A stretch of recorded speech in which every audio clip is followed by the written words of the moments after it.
साल था 1908। बिहार की मुजफ्फरपुर जेल में अजीब सी हलचल थी। अंग्रेजों के जुल्म से भारतीय परेशान थे, लेकिन घोर निराशा भी थी।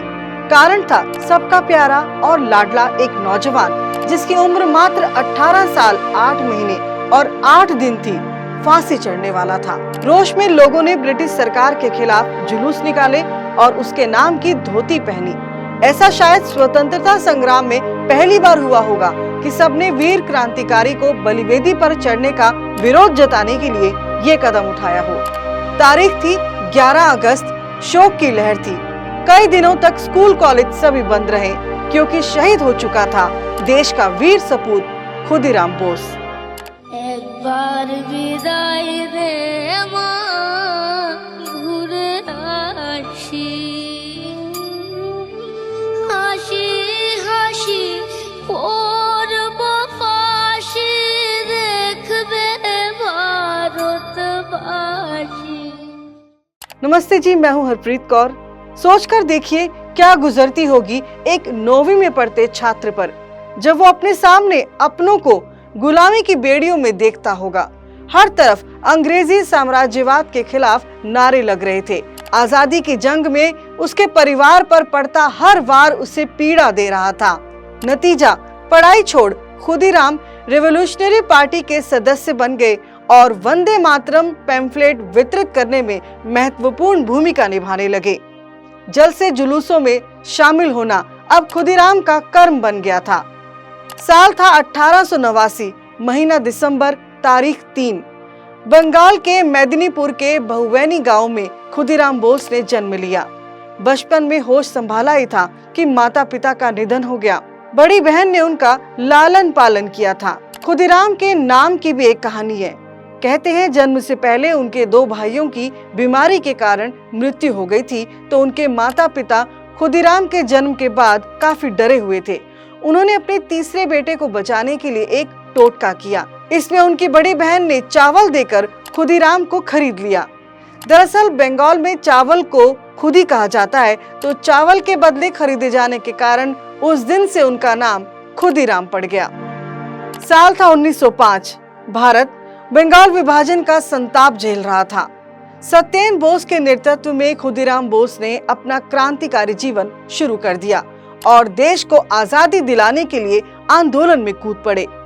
28 फरवरी 1906 को खुदीराम एक बार गिरफ्तार किए गए, लेकिन कैद से भागने में कामयाब हो गए।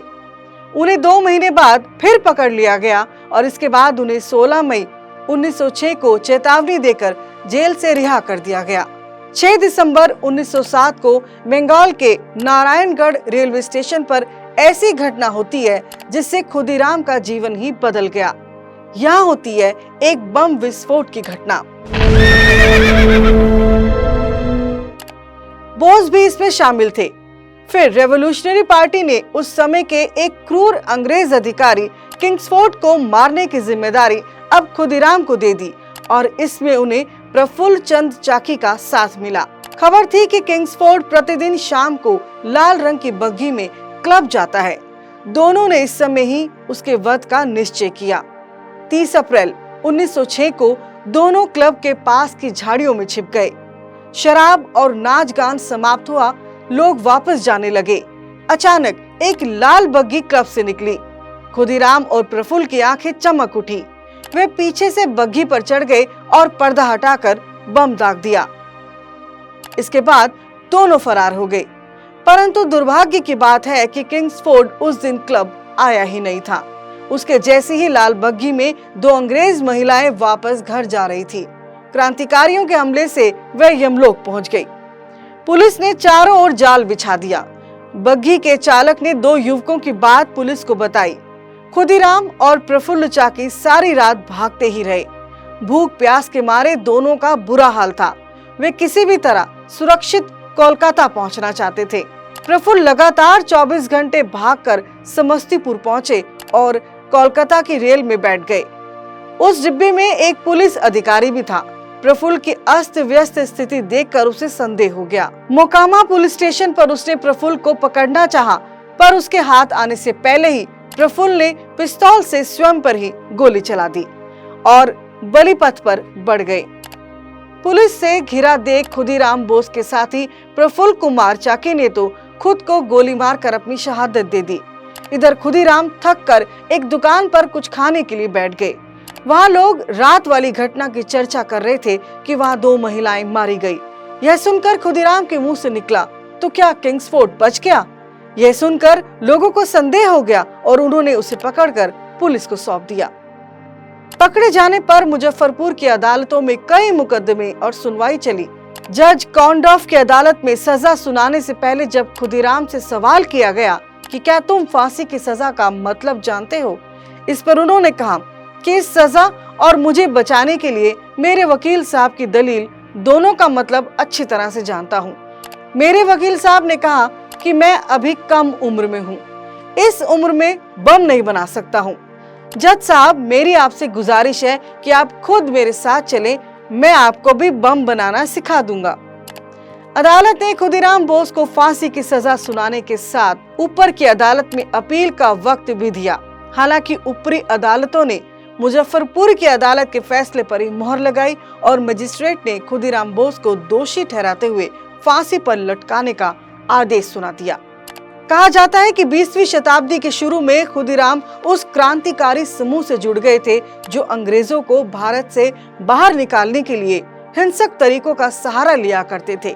अरबिंदो घोष और उनके भाई बरिंद घोष जैसे राष्ट्रवादियों ने इस समिति का नेतृत्व किया था। यहीं पर खुदीराम पूरी तरह से ब्रिटिश विरोध गतिविधियों में शामिल हो गए थे। उन्होंने न केवल बम बनाना सीखा, बल्कि सरकारी अधिकारियों को निशाना बनाने के लिए वह उन बमों को पुलिस थानों के सामने भी लगाते थे। 11 अगस्त 1908 हाथ में भागवत गीता और चेहरे पर प्रसन्नता के साथ बेखौफ होकर खुदीराम फांसी के तख्ते की ओर बढ़ रहा था। जेल के अधिकारियों को लगा नौजवान रोएगा, माफी मांगेगा, लेकिन 18 वर्षीय खुदीराम बोस हंसते हंसते देश के नाम बलिदान हो गए। ये मजिस्ट्रेट के ही बोल थे कि खुदीराम बोस एक शेर के बच्चे की तरह निर्भीक होकर फांसी की तख्ते की तरफ बढ़ा था। खुदीराम बोस देश के इतिहास में एक ऐसा नाम दर्ज है जिसने बहुत कम उम्र में देश के लिए अपनी जान न्यौछावर कर दी। आर्य समाज ऐसे महान वीर क्रांतिकारी के बलिदान को शत शत नमन करता है।